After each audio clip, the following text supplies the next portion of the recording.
Los invito a abrir nuestras Biblias en el libro de Marcos, en el Evangelio de Marcos, capítulo 15, versículos 42 al 47.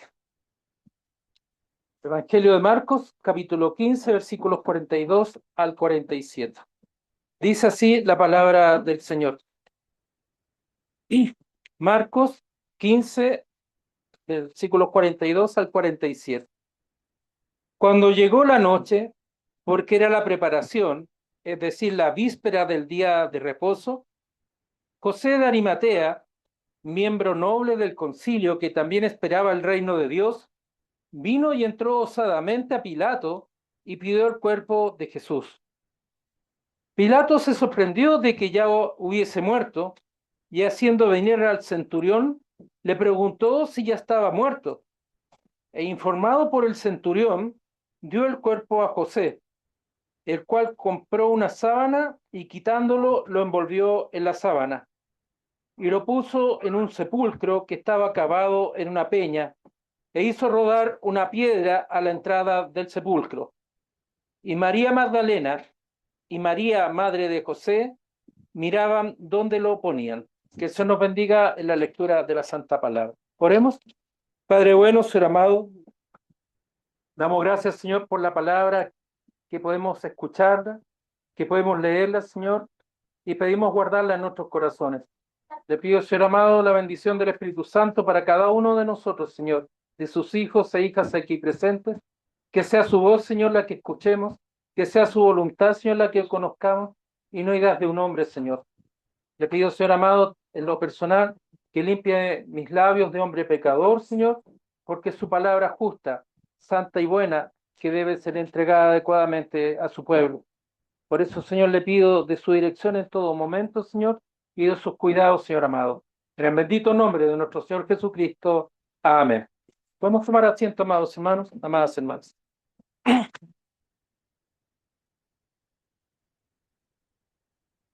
Cuando Marcos, hemos dicho, en este entendimiento que el Señor nos ha estado dando, este evangelio es un relato muy dinámico, de mucha acción, si pudiéramos decirlo muy resumido, es muy concreto. También nos habla de mucho dinamismo en la forma como va relatándose el texto del Evangelio de Marcos. Pero si nosotros vemos, y hemos estado así viéndolo, desde el capítulo 14 en adelante, esa velocidad con que Marcos nos hablaba, como que se detiene, que entra a profundizar aspectos de muchos detalles para poder comprender y entender lo que ha ocurrido. El pasaje que nosotros hemos leído esta tarde es un pasaje muy conocido si se quiere pensar desde el punto de vista que los cuatro evangelios se refieren a él. Distintos aspectos, distintas sutilezas nos van hablando del momento y nos mencionan derechamente a José de Arimatea, que es un miembro noble, acabamos de leer en el Evangelio de Marcos, que también esperaba el reino de Dios. Es un aspecto bien sutil que Marcos nos va relatando. Mateo también lo menciona, Lucas también, y Juan nos dice que él era un seguidor del Señor Jesucristo en secreto, pero también lo califica Lucas como un hombre justo y bueno, en el sentido de un hombre noble, de lo que nosotros podemos entender como un hombre justo. Pero también, a la luz de Marcos, también nos debe llamar la atención en el versículo 44 y 45, cuando Pilato pregunta al centurión, nuevamente aparece la figura de un centurión. El versículo 44 dice, informado por el centurión. Ahí se está usando un artículo muy definido, artículo definido en el sentido de decir el centurión. No es a un centurión, que es indeterminado, sino que a uno. Pero lo extraño de este relato, voy a usar esta palabra en el entendimiento, ¿por qué el centurión, su nombre no aparece en los registros bíblicos? Mencionan al centurión, el centurión, aquel que viendo al Señor Jesús frente a frente, viéndolo que estaba al momento de clamar, y él reconoce que y proclama que es el hijo que es verdaderamente este era el hijo de Dios, era un hombre justo, era el hombre que acabamos de que estoy mirando, ha muerto, y este hombre era el hijo de Dios, era hijo de Dios. Y Marcos, en este relato, no nos menciona el nombre del centurión, pese a que 3 veces es mencionado en poco tiempo. El centurión, era un soldado romano, custodio de las tropas. Parece que era muy cercano también a Pilato, da la impresión, porque Pilato lo hizo venir y le preguntó si ya estaba muerto, y él le informa. Y eso hace que, en el breve resumen, Pilato haya autorizado que Cristo descendiera de la cruz, fuera descolgado de la cruz, no descendiera, sino descolgado de la cruz y fuera sepultado. Varias cosas llaman la atención. En primer lugar, amados hermanos, está esta contraposición de una persona que se menciona y a uno que no se le menciona por su nombre. Un punto extraño, si se quiere, por eso les decía, porque nos llama la atención que a José de Arimatea se le menciona, se le califique y haga lo que él hizo, vale decir, pidió el cuerpo del Señor. Pero también nos llama la atención cómo el Señor permitió, y la palabra nos permite reflexionar, cómo un hombre testigo de la muerte del Señor Jesucristo, y también José de Arimatea, sin mencionar su nombre, también es considerado por los evangelios. Como que el relato se va reduciendo. Pareciera que Marcos, el Espíritu Santo, nos lleva a reflexionar en torno a esos dos personajes. Pero nosotros también debemos de pensar qué significa esto. ¿Por qué después menciona solamente a dos mujeres más? Los personajes que van circulando en este relato son muy pocos.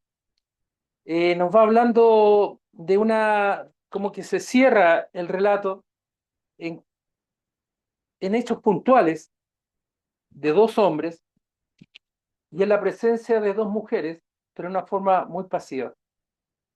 Es extraño pensar eso, pero más extraño aún es por qué los relatos bíblicos, los evangelios, hacen tanto hincapié en este momento. Y porque uno piensa y dice, ¿por qué ocurre, por qué Marcos se detiene en darnos tantos detalles cuando, por ejemplo, en otros, cuando él relata los ministerios del Señor Jesús, los pasa como rapidito? Pudiendo uno dice, ¿qué más dijo? Pensando, ¿qué más pudo haber hecho el Señor ese día? Cuando va relatando el partimiento del pan, delante del hermano Alejandro lo mencionó al pasar, cuando pudo haber dicho, ¿qué más dijo el Señor ese día? Vienen intrigas en nuestra mente. Uno se empieza a preguntar por qué ocurren estas cosas.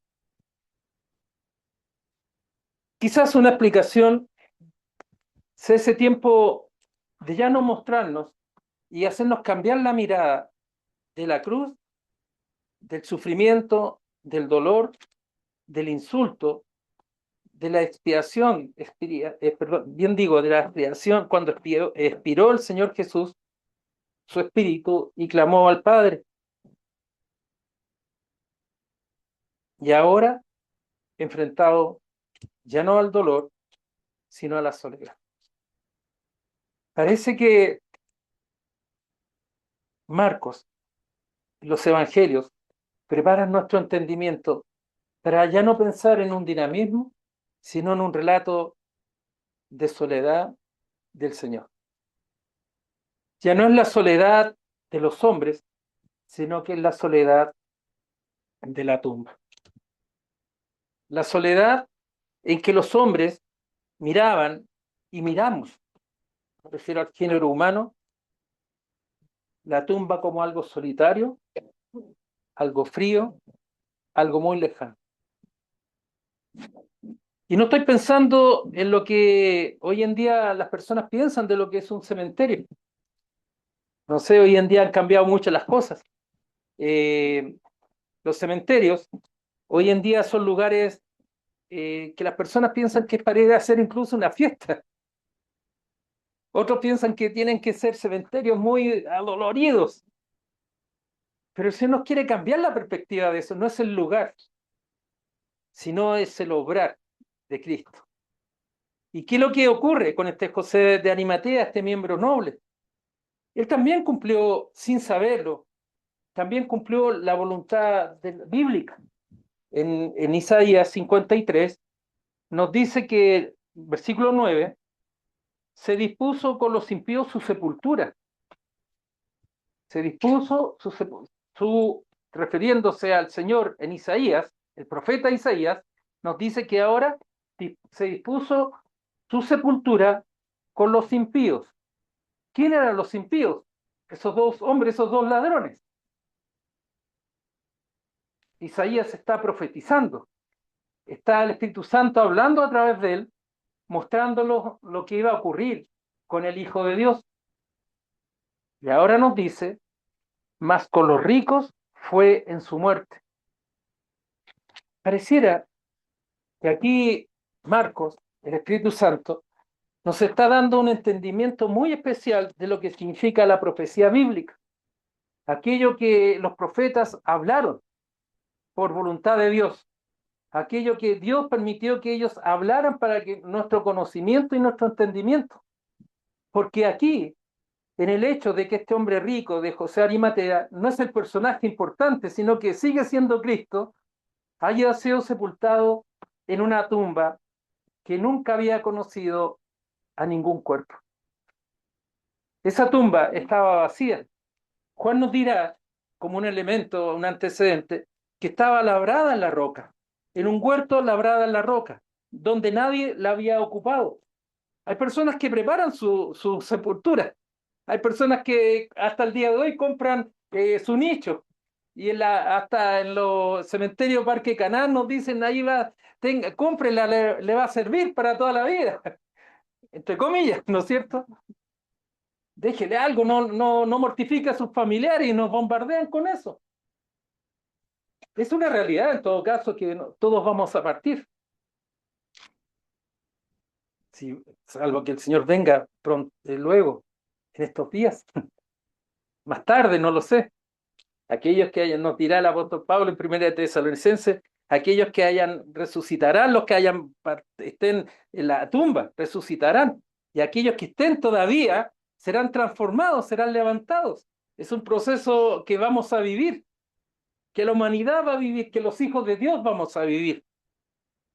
Y aquellos que rechazan al Señor, aquellos que no tienen al Señor en su corazón, también es parte del proceso que van a vivir de condena eterna. Entonces, volviendo a Marcos, se está cumpliendo en las palabras de Marcos la profecía de Isaías, la profecía de que él iba a ser sepultado en medio de los ricos. Pero nuevamente es extraño eso, porque ¿qué es lo que significa eso? ¿Qué es lo que significa? ¿Acaso el Señor está colocando un énfasis en las cosas materiales? Yo creo que no. ¿Acaso el Señor quiere que nosotros tengamos a un José Arimatea victorioso y mejor que otros? Mejor que el centurión, porque el centurión no lo menciona. No dice su nombre. ¿Acaso eso es lo que el Señor quiere mostrarnos? Yo creo que es mucho más. Y es más profundo.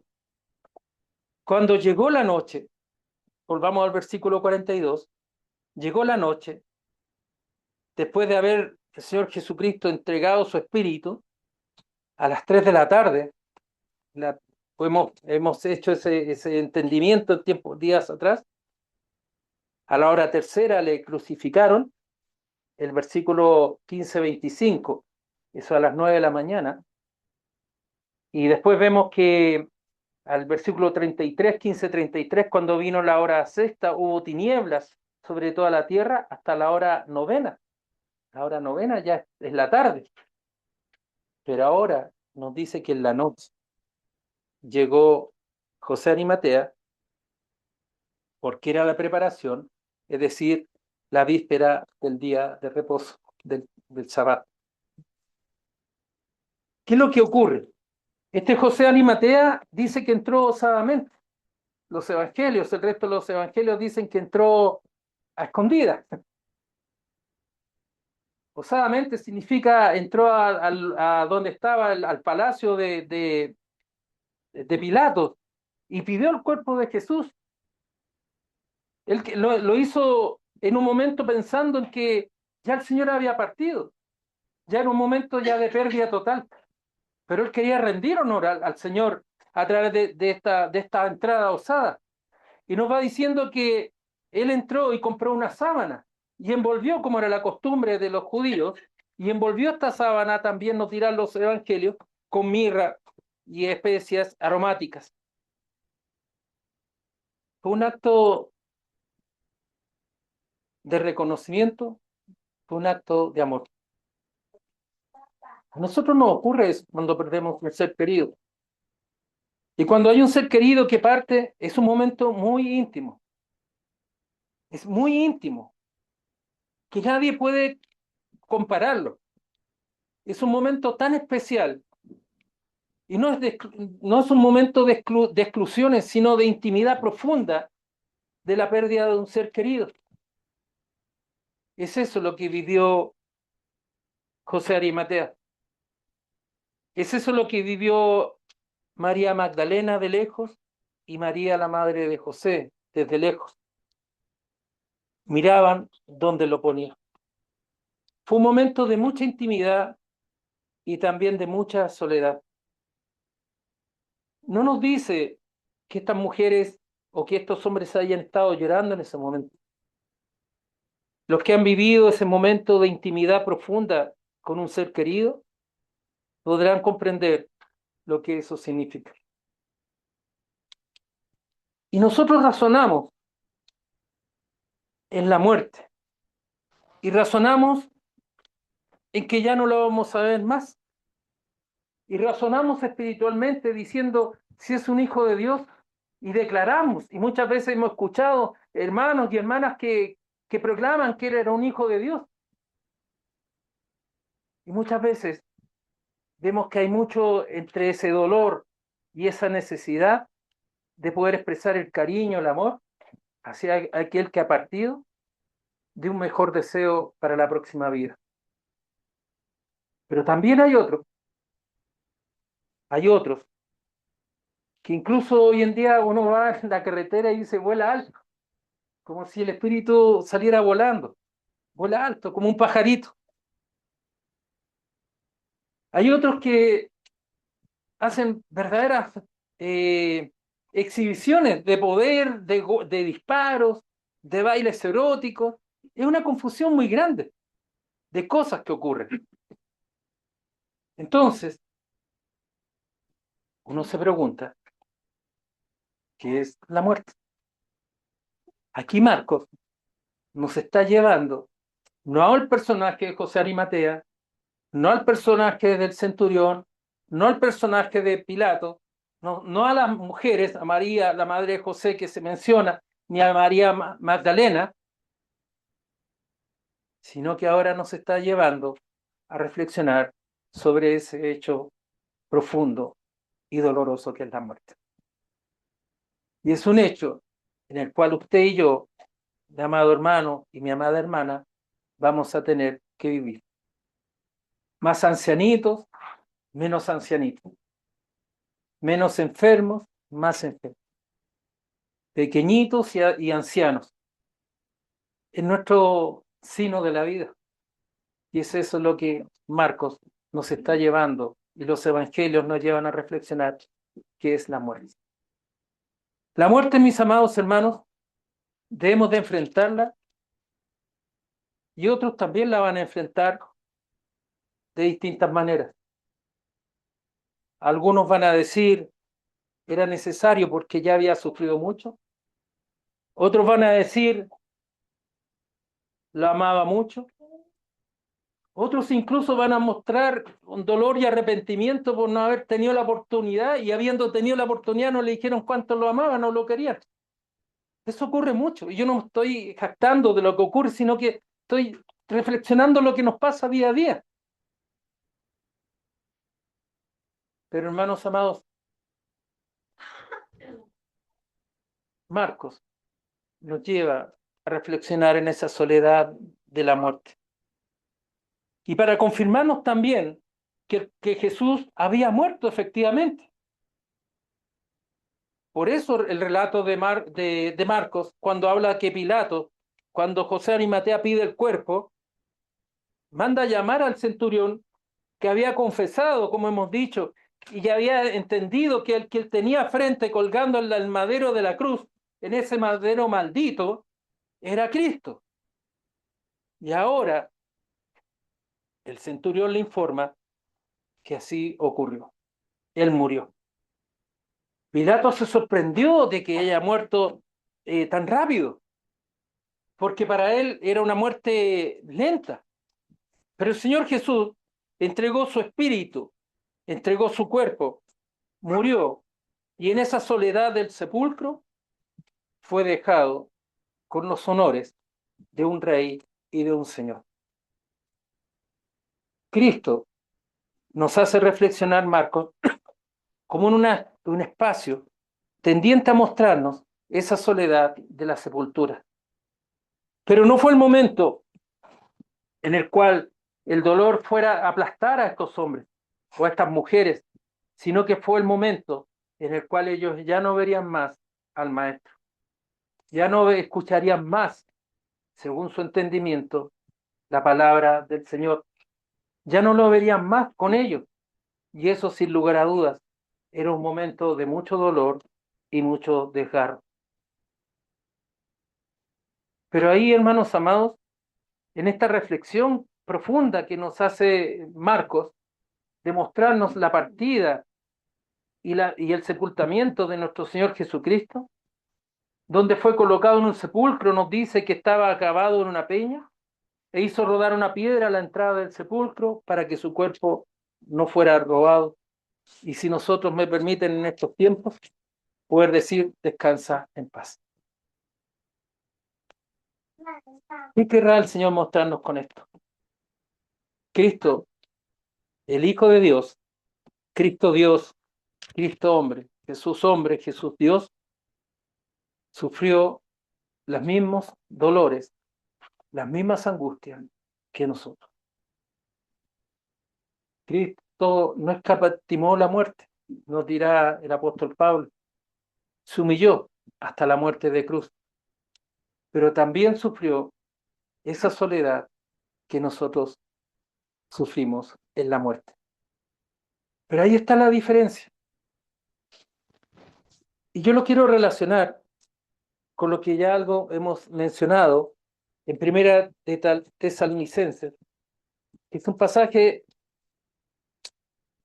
en Tesalonicenses capítulo 3, que nos dirá algo sorprendente. Primera de Tesalonicenses, capítulo 4, perdón, versículo 13. Tampoco queremos, hermanos, que ignoréis acerca de los que duermen, para que no os entristezcáis como los otros que no tienen esperanza.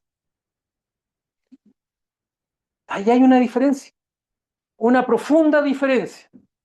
Pablo está mirando a Cristo, está hablando a la iglesia de Tesalonicenses en el dolor de la muerte, en el dolor de la partida. Y también reconoce que hay tristeza.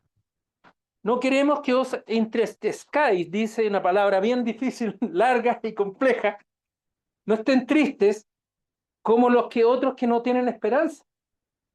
Podemos estar tristes en ese momento sin lugar a dudas. Va a ser un momento muy fuerte, muy doloroso. Pero nosotros, en el Señor, tenemos esperanza. Tenemos la esperanza de la vida eterna. Tenemos la esperanza de ver a Cristo. Tenemos la esperanza de caminar en Cristo. Y eso se llama certeza, se llama seguridad. Lo que el apóstol Pedro veíamos el jueves pasado en la noche, nos habla del sentido y de la fe, que es la salvación, que es la vida eterna. Y por eso el apóstol Pablo nos dirá, si creemos que Jesús murió y resucitó, así también traerá Dios con Jesús a los que durmieron en Él. Los que durmieron en Él. No los que durmieron con Él, sino los que durmieron en Él. En la esperanza. Sabedores que Cristo resucitó, de que Cristo está sentado a la diestra de Dios Padre y que por fe nosotros sabemos que gozamos de vida eterna. Y estaremos en la gloria del Señor, en la gloria que Cristo nos ha dado, que el Padre nos ha dado a través de Cristo. Y eso es un momento, hermanos amados, de mucho agradecimiento al Señor. Nosotros no negamos que hay dolor, y puede haber un dolor desgarrador por la distancia, por la separación, por muchas cosas que nos pueden suceder. Quizás porque no hemos tenido la oportunidad de acercarnos, quizás porque no cumplimos todo lo que hubiéramos necesitado cumplir para con la persona que ha partido, pero nosotros tenemos la esperanza de saber que somos hijos de Dios.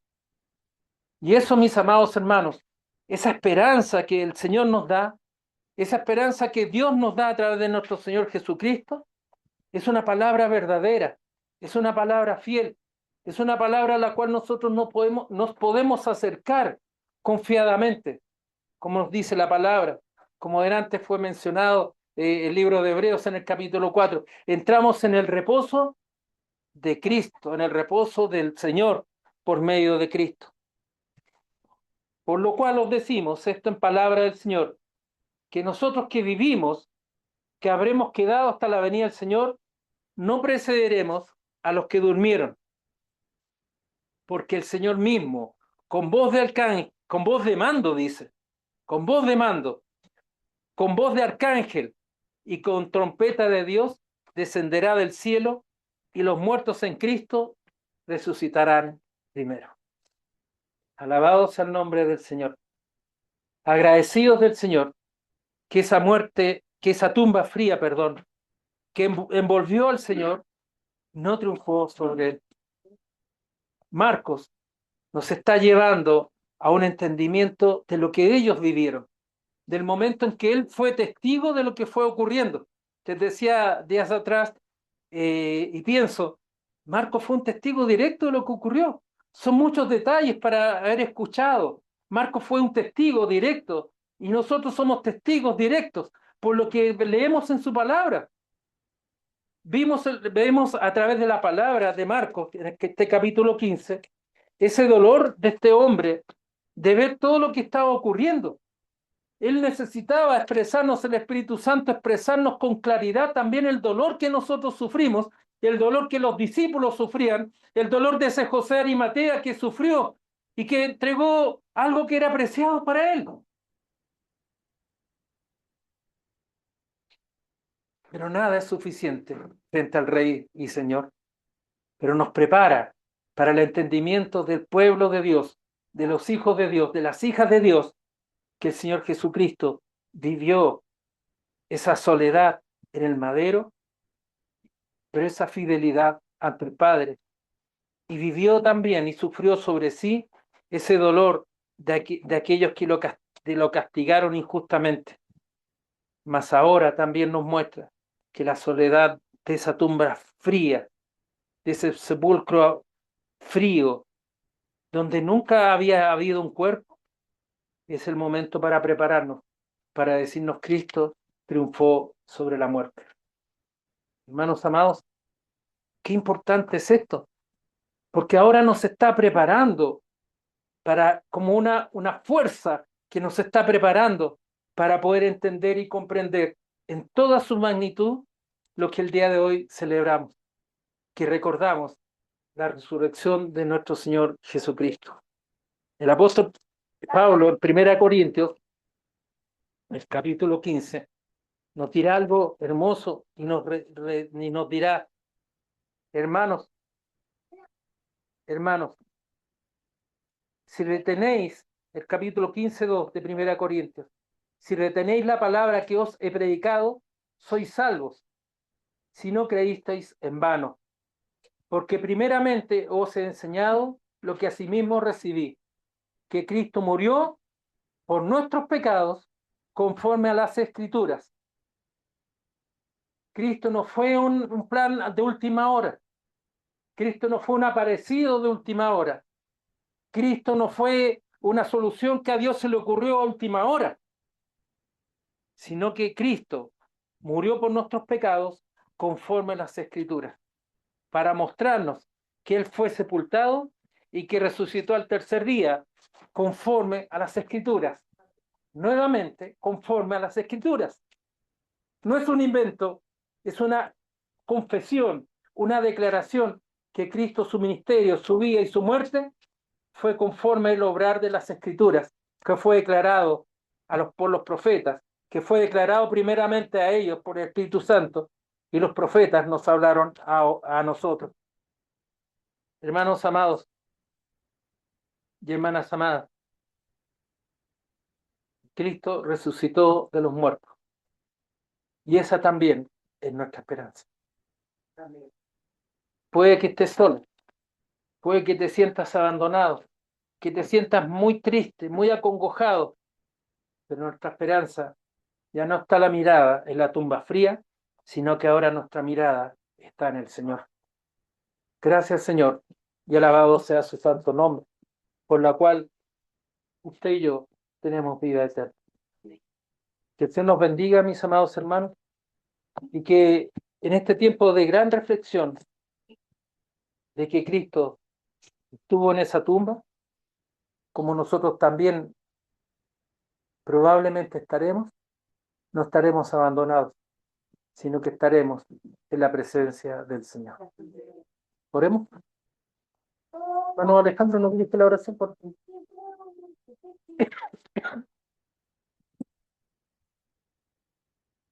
Te damos gracias, Señor, porque tu palabra es impactante, aún cuando confiamos en ti, Sí, Señor. aún cuando creemos en ti, hasta un tiempo, toda la vida, siempre nos queda grande el sacrificio que enviaste a tu Hijo, Señor, a morir por nosotros, a cumplir no algo humano, sino algo divino, para compartir con nosotros. Dijiste que al tercer día resucitaría de aquí. Dijiste que algún día vendría por segunda vez y así va a ser. La esperanza no es la que tiene el mundo. Nosotros tenemos la seguridad de que tú dices la verdad a través de tu palabra. Tú que pusiste en nuestro lugar algo demasiado grandioso y es incomprensible humanamente. Pero tú tuviste toda la edad para salvar. Y aún has sido muy fiel en no venir hasta este momento, porque hay muchas armas que faltan. Sí, Señor Santo. Pero uno, Señor, que en este tiempo y en el futuro, tú puedas añadir a la iglesia que te hacen falta. Y cuando tú vengas, podamos abrazarnos y ver una vida nueva. Gracias por tu palabra. Gracias, Señor, que usted me hiciste. Gracias por lo que hiciste por mí y por mis hermanos. Sí, Señor Santo.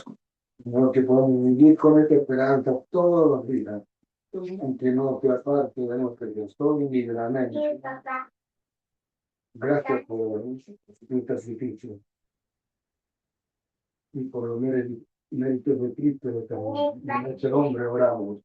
Amén. Amén. Eso nos bendiga, amados hermanos.